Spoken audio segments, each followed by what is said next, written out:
Hello. So I'm back with another testimony. This is my second one for today. And so today I had to take my baby to the doctor's office, and he got some shots. My baby is terrified of shots. I know most kids don't like shots, but my baby it's on its next level when it come down to needles. Um, he get real feisty. So because he had such a horrible time, with those shots, I promised to give him, some things that would cheer him up. Like I promised to take him to his favorite little restaurant, which is Chick-fil-A. He's a Chick-fil-A kid. And also to get him a little smoothie from Smoothie King. So I once the visit was over, I'm trying to, teach my son how to be an honest person, especially since I named him True. He got to stand up, he got to live up to that name. So I said, let's go ahead and go to Chick-fil-A.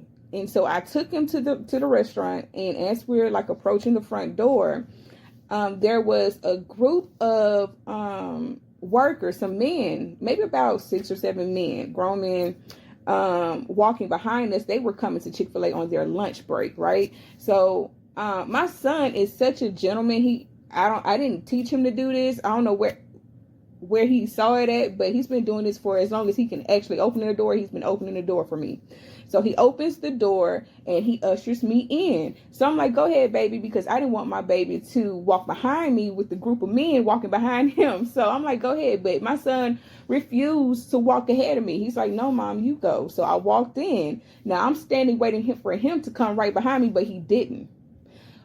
Most of the time, the only person that he really holds the door for is either like a nice young lady, a woman, or just myself, but he's never done this before. He held the door open for every single man except for the last man. Just like how my son refused to walk in before everybody else, that last man saw what my son was doing, and he grabbed the door. He said he ushered him in. So my son, he finally walked in. I thought that those guys were going to get in line and we were going to have to get in line behind them. But no, those men waited for us to fully walk into the building. And they split like the Nile River. They split and made way. They tapped each other and made way for me and my son. It was the respect. It's like they saw how I was raising my son and they respected it. So because my son showed who he was as a young man, they respected what he did to honor them. So then in return, they decided to honor him, and not just him, but the mother that raised him. So they split. And I know it might seem so small to some people, but this was a conversation I had with my son to break it down so he didn't miss the gem. So they went ahead and they made way for us to get ahead of them in line. And really there was no line. I was the first one at the counter. Me and my son were the first ones at the counter because they made way for us. So again, because he honored them, they honored him and me. And so I sat at the table and I broke down to my son what happened about, me, all the way down to being a person of their word. I said, because your mother is a woman of your word, of her word, I'm trying to teach you how to be a man of your word. That's why I brought you to this place. Right now, it may seem so small, but I made a promise to you, so I'm going to keep that. And so if you tell somebody that you're going to do something, you should honor that. And if you cannot do that, then you can still have a conversation with that person and tell them, hey, I know what I said earlier, but I can't do it, or try to, rearrange some, make some other arrangements. And then I also broke down the fact about the honoring and the respect. I said, you gain those men respect today. And typically I would not allow you as a child to open door for every man. This is where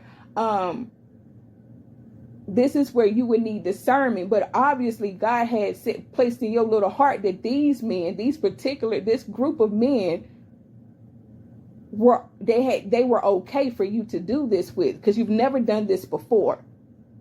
And like I said, typically as a mother, I would not even allow you to do that with strange men like that. But obviously God okayed these men. So my son said, Jesus did talk to me.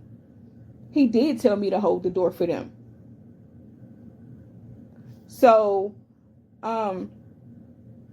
I don't know. I just felt like that was a moment to share. As I was talking to my son, the Lord let me know that He wanted me to, share this testimony with somebody that even though that was a small 2 to 3 minute movement, my son learned a lot in that moment of how to be a man of his word, how to be respectful, how to be a gentleman, how to acknowledge people. I said, and how to give respect. I said, if you give respect, good people, good-hearted people, they will give it back to you. People, who have good hearts. I said, not everybody who you give respect to, they may not receive you the same way, and they may not give it to you in return, but God will tell you who those people are. He would give you the discernment, and He will sharpen that discernment for you. But obviously He told you in this moment that it was okay. So I don't know what that does for somebody, but I just wanted to share that small moment